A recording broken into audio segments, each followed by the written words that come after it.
సార్థకం చేసిన తెలుగింటి ఆడపరిచెవరో మీకు తెలుసా?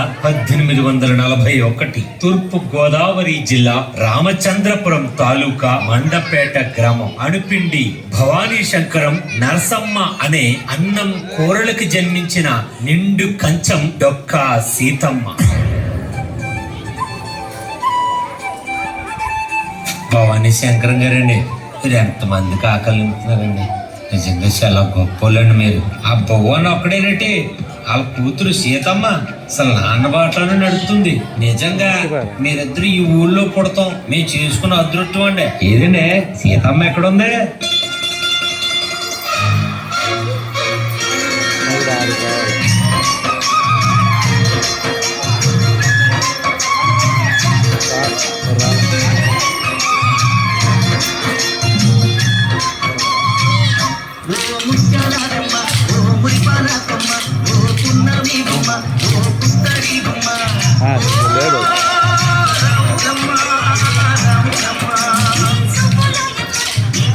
వాళ్ళంతా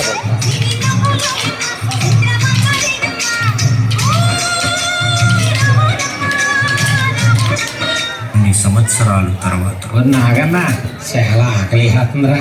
ఇప్పుడేమో నా వెళ్ళిపోయింది, మళ్ళీ నావెప్పుడు వస్తుంది ఏంటో. వీళ్ళంత గన్నవరంలో ఇలా ఆకలేసి వాళ్ళందరూ వెళ్ళి ఆ సీతమ్మ తల్లిని దర్శనం చేసుకుంటారా. డొక్కా సీతమ్మని మహాతల్లి ఇక్కడికి వెళ్తే అమ్మ అన్నం పెడతది. అమ్మా సీతమ్మ అంటే చాలు చెయ్యి కడపకుండా మనిషిని ఇంటి నుంచి బయటికి పంపదురా. అంత గొప్ప మనిషి ఆవిడ.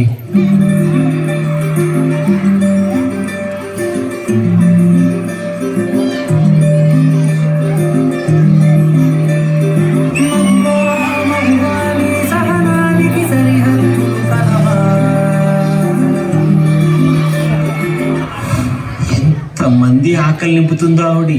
అటు ఇటు అన్నింటా నువ్వే జగమంతా, పరుగులు తీస్తా వింట బయట, అనుపని రమ్మంతా అననే అనవంట, వెలుగులు పూస్తావు వెళ్ళేదాలంతా.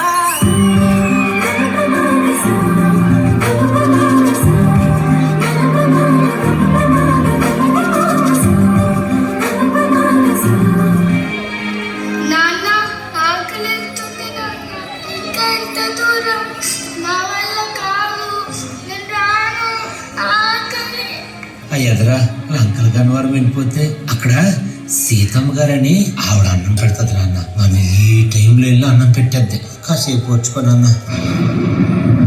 ఎవరక్కడ? పల్లకిని వెంటనే వెనక్కి తిప్పండి. ఆకలితో ఉన్న వారి కోసం నా వాకిలి ఎప్పుడు తెరిచే ఉండాలి. దేవుడి దర్శనం కోసం వెళ్ళడం నాకు ఇప్పుడు ముఖ్యం కాదు. ఆకలితో ఉన్న వారి కడుపు నింపడమే నాకు ఇప్పుడు ముఖ్యం. పదండి వెళ్దాం.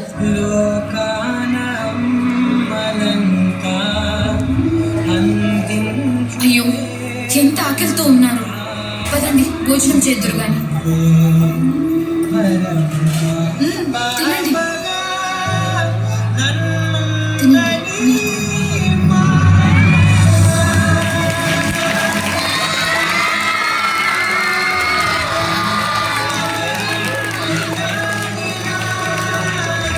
మీరు చేసే ఈ సేవా కార్యక్రమాలు అన్ని మెచ్చుకొని ఆంగ్ల దేశం నుంచి మీకు పిలిపొచ్చిందమ్మా. వాళ్ళు మిమ్మల్ని ఘనంగా సత్కరించుకోవాలని ఇంగ్లాండ్కి ఆహ్వానిస్తున్నారమ్మా.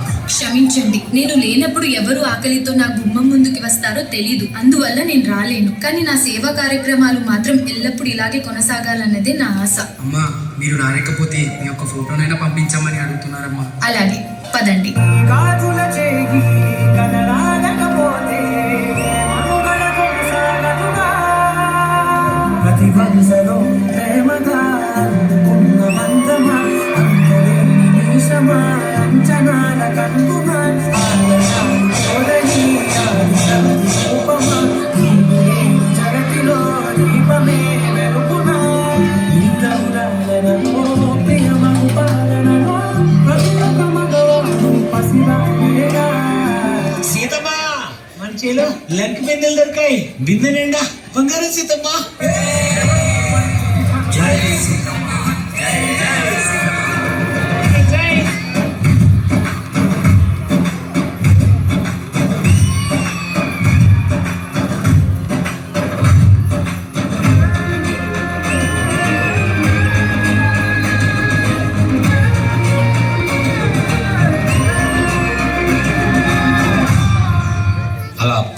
పూనిన డొక్కా సీతమ్మ గారి ఆశయం వారి కాలం చేసిన అనంతరం కూడా ఎంతో మంది వారి పేరును తలుచుకుని డొక్కా సీతమ్మ గారి పేరు మీద అన్నదాన కార్యక్రమాలు చేస్తున్నారు. వారు భౌతికంగా మన మధ్య లేకపోవచ్చేమో కానీ ఎంతో పదిలంగా ఎందరో గుండెల్లో గుడికట్టుకుని ఉన్నారు. డొక్కా సీతమ్మ.